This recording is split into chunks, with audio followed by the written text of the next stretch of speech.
So if I look at the image on the left, which is this pipe, I can view the render by pressing the 2 key. So I've connected to my buffer 2, and I've connected the composite to buffer 1. So if I press 1, I will see the composite, 2 I will see the render, and you can see that they match. So we've done our basic back to beauty compositing correctly.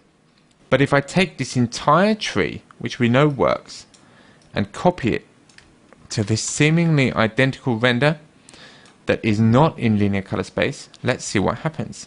Let's connect that, and then connect our buffer 1, sorry, to the composite. Okay, so there's our render, and our composite. Our composite is completely broken. So what can we do to get around this? Well, one thing we could do is within our software, in this case Nuke, we could actually hard change the color values. So we could make them linear. So we could take our sRGB render and color correct them to be linear. So I'm going to do that by creating a color space node.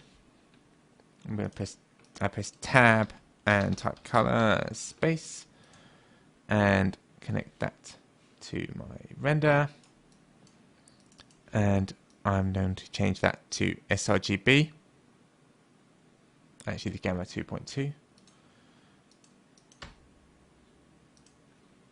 and so now it looks wrong, but if I put on my magical sunglasses it looks correct. It looks very much like our other image. In fact, let me close this viewer and close this entire pane, keep it in one viewer, which makes my life a little bit easier. So we can see this image, and we can view this color space node, and you can see the name of the node, so I don't need this text anymore. So I can just hide that text. Let's hide the text, but you can see up here the name of the node that I'm looking at. So here I'm looking at render read 1. Here we can see they appear almost identical, but there are some slight differences. These differences are because the render itself is working within a color space. So V-Ray is calculating the photons within a linear color space, and if it's not doing that, then what it will be doing is calculating images which are actually darker than they need to be, and therefore you'll get slightly different results. And you'll get different results not only in the beauty, but in every single pass.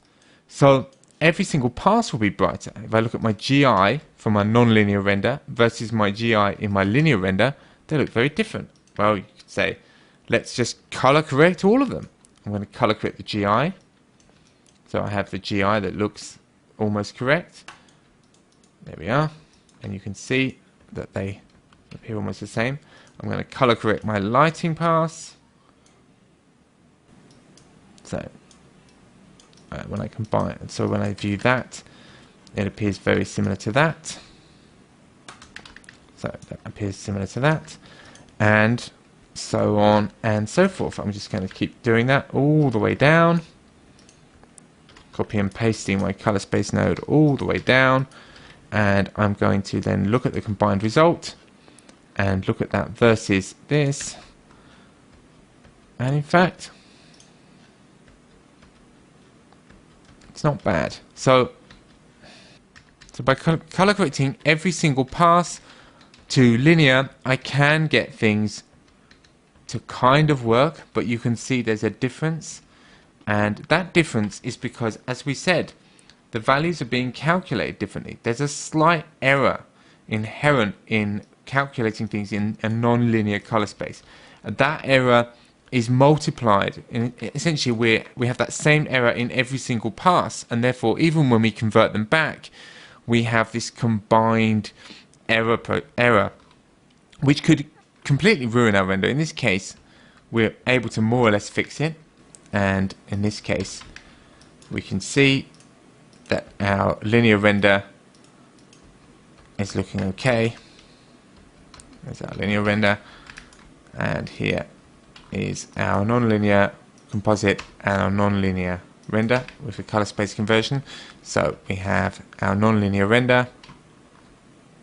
Let's have a look at, in fact, let's have a look at our non-linear composite and our linear composite. So we can see that they're not too bad. But if we look at this, especially this liquid down here, we can see that it's being calculated differently. Let's just turn off the text. So if we compare our non-linear composite to our linear composite, even with the color space conversions, we can see that the whiskey in the glass is not exactly the same. So most of it kind of works. We can get things to work again by color correcting them manually, but we don't get the same result. We actually want to calculate the photons in a linear workspace. So we want to do it in V-Ray correctly from the start. So let me just summarize what I've said about color space. Our camera or renderer captures the image in a given color space, and in V-Ray we're going to use linear color space. Now please think of a renderer as being nothing more than a camera. Just as a real camera captures a real scene and makes a 2D image, our renderer is taking our 3D scene and creating a 2D image. And it's going to capture it in a linear color space. Now, if we haven't captured it in linear color space, or if we wish to work in a color space which isn't linear, we're going to use a color space conversion, in this case a transfer curve, in other words a gamma curve, and that's going to change the space into a working color space. For compositing, we want to be working in linear. Then, in order to view linear images correctly, we will probably need a viewer LUT, and that's our magical pair of sunglasses that can make the image darker or brighter, in our case nearly always brighter.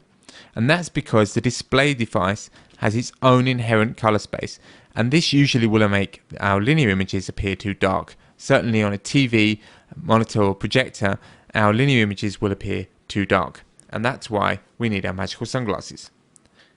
In our next clip, we'll be looking at a couple of other things that can go wrong with multipass compositing.